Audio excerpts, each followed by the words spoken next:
باتیں ہوئیں، ماحول بہت اچھا تھا، اور مجھے امید نظر آتی ہے کہ اگر ہم سب مل کے سر جوڑ کے پاکستان کی بہتری کے لیے جو کہ عہد بھی کرتے ہیں اور کوشش بھی کریں گے، کام کرنا چاہتے ہیں، اس میں سیاسی بہتری بھی آئے گی، جمہوریت بھی مستحکم ہوگی، پاکستان کو جو چیلنجز درپیش ہیں اس میں بھی بہتری آنے کا امکان ہے۔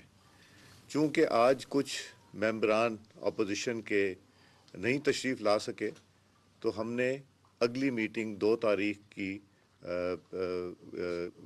کا پرپوز ہوا ہے، جو انشاءاللہ 2 جنوری کو میٹنگ ہوگی، اور ایک چارٹر آف ڈیمانڈ یا جو ان کے پوائنٹس ہیں اپوزیشن کے، وہ بھی اس میں لے کے اگلی میٹنگ میں لے کے آئیں گے۔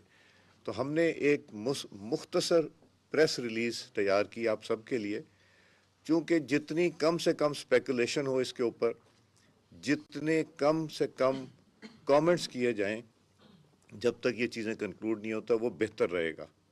اور آپ سے بھی گزارش ہے کہ اس کو ایک پازیٹیو پرائے میں آپ بھی دیکھیے گا، نیگیٹیوٹی کی طرف سے نہ دیکھیے گا، چونکہ آج کا ماحول اچھا تھا، اور ہم چاہتے ہیں کہ پاکستان میں بہتری لانے کے لیے پارلیمنٹ کے اندر، پارلیمنٹ کے باہر پولیٹیکل پولرائزیشن کو بھی ختم کیا جائے۔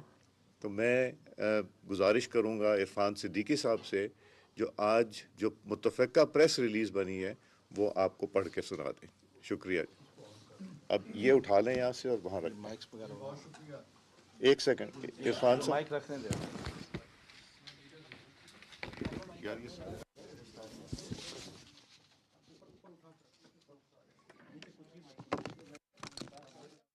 اسپیکر قومی اسمبلی سردار ایاز صادق حکومت قومی اسمبلی ایاز صادق میڈیا سے گفتگو کر رہے تھے۔ انہوں نے کہا کہ مذاکراتی کمیٹی کا اجلاس 2 جنوری کو ہوگا۔ دونوں طرف سے اس وقت لچک دکھائی گئی ہے۔ دونوں کمیٹیوں کے ارکان آئندہ اجلاس میں اپنے موقف بھی پیش کریں گے۔ ساتھ ہی انہوں نے کہا کہ کم سے کم تبصرے مذاکرات کی کامیابی کی ضمانت ہوں گے۔ انہوں نے یہ بھی کہا کہ حکومت اور اپوزیشن مذاکراتی کمیٹیوں کی پہلی ملاقات ہوئی ہے، جس میں جو اپوزیشن کے رہنما ہیں وہ شریک نہیں ہو سکے، اس لیے اجلاس 2 جنوری کو ہم نے دوبارہ طلب کرنا ہے۔ اتحادی کمیٹی کے درمیان مذاکرات کی پہلی باضابطہ نشست ہوئی۔ اسپیکر قومی اسمبلی سردار ایاز صادق نے اجلاس کی صدارت کی۔ حکومتی اتحادی کمیٹی کی طرف سے نائب وزیر اعظم اور وزیر خارجہ محمد اسحاق ڈار، سینیٹر عرفان صدیقی، رانا ثناء اللہ خان، راجہ پرویز اشرف، سید نوید قمر، عبدالعلیم خان اور ڈاکٹر فاروق ستار نے شرکت کی۔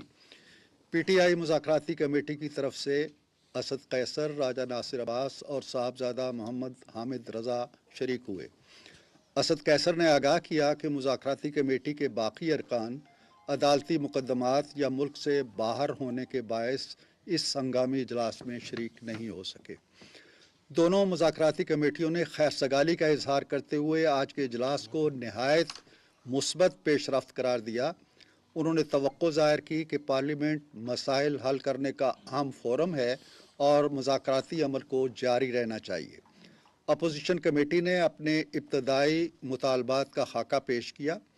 طے پایا کہ اگلی میٹنگ میں اپوزیشن کمیٹی تحریری طور پر اپنے مطالبات اور شرائط کار پیش کرے گی تاکہ اس دستاویز کی روشنی میں بات چیت کو آگے بڑھایا جا سکے۔ اجلاس نے دہشت گردی کے خلاف جنگ میں جانیں نچھاور کرنے والے شہداء کے لیے فاتح خوانی کرتے ہوئے اس پختہ عزم کا اظہار کیا کہ دہشت گردی کے خاتمے کی جنگ میں ہم سب قوم کے شانہ بشانہ کھڑے ہیں۔ دونوں مذاکراتی ٹیموں نے اسپیکر سردار ایاز صادق کا شکریہ ادا کیا اور حکومتی کمیٹی کے قیام اور مذاکرات کے عملی آغاز کے لیے ان کی کوششوں کو سراہا۔ باہمی مشاورت سے طے پایا کہ اگلا مذاکراتی اجلاس 2 جنوری کو منعقد ہوگا۔ Thank you.